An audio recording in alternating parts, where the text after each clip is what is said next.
대통령실은 명태균 씨의 말이 아니라 여론 조작, 공천 개입, 국정농단 의혹에 답해야 합니다.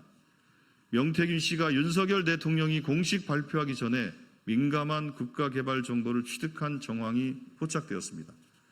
발표 직전까지 비공개로 관리되는 민감한 개발 정보가 어떻게 민간인 명태균 씨에게 흘러 들어갈 수 있었습니까? 취임 이후 관계를 끊었다더니 대체 누가 대통령 재임 중 국가 중요 정보를 민간인 명태균 씨와 공유한 것입니까? 명태균 씨가 대선 기간 매일 윤석열 후보에게 보고했던 여론조사를 지방선거 예비 후보들에게 뜯어낸 돈으로 진행했다는 의혹도 제기됐습니다. 현직 창원시장의 선거법 위반 재판에서도 명태균 씨가 여론조사를 조작, 왜곡해 국민의힘 공천에 개입했다는 증언이 나왔습니다. 도대체 명태균 씨의 손이 뻗치지 않은 곳이 어디입니까? 여론 조작, 공천 개입, 국정농단 등 명태균 씨의 폭로로 드러난 모든 의혹을 낱낱이 밝혀야 합니다. 대통령실이 답할 것은 오빠가 누구냐가 아닙니다. 대통령실은 윤석열 대통령과 김건희 여사가 명태균 게이트에 어디까지 발을 담그고 있는지 답해야 합니다. 대통령실의 비겁한 침묵이나 거짓 변명은 더 이상 통하지 않습니다. 대통령실이 변명하면 할수록 김건희 특검의 필요성만 재확인될 것입니다. 윤석열 대통령은 언제까지 거짓 선동, 가짜뉴스 타령하며 국민을 기만할 셈입니까?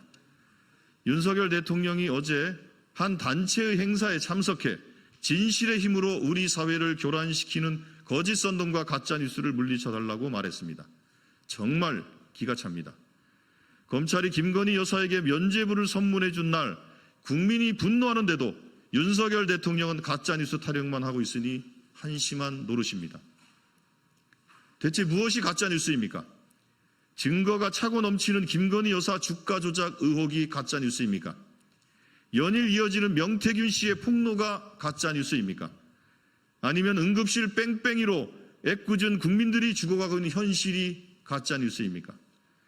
윤석열 대통령과 김건희 여사를 비판하면 다 거짓선동이고 가짜뉴스라고 말하고 싶은 것입니까? 진실의 힘으로 우리 사회가 제대로 가길 바라는 것은 바로 국민입니다. 그런 민의에 답하지 못하는 대통령이 가짜뉴스 척결을 외치고 있으니 희대의 블랙 코미디입니다. 주가 조작 사건만 봐도 누가 거짓 선동과 가짜뉴스를 퍼뜨리는지 자명합니다. 윤석열 대통령은 후보 시절 김건희 여사의 주가 조작 의혹에 대해 손해보고 절연했다고 해명했습니다. 그러나 김건희 여사 모녀가 주가 조작으로 23억 원을 벌었고 김건희 여사와 함께했던 BP 패밀리는 대통령 취임식에 함께했습니다. 무슨 손해를 보고 누구와 절연했다는 말입니까? 윤석열 대통령은 언제까지 자신을 속이고 국민을 속이려고 합니까?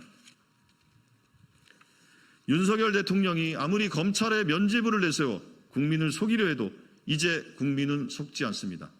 끝모르고 추락하는 대통령 지지율은 더 이상 속을 국민이 없음을 분명히 보여줍니다. 윤석열 대통령은 제발 오기와 아집에서 벗어나 현실을 직시하십시오. 김건희 여사에 대한 의혹을 거짓 선동이라고 부정할수록 국민의 분노는 드높아질 뿐임을 명심하기 바랍니다. 이상입니다.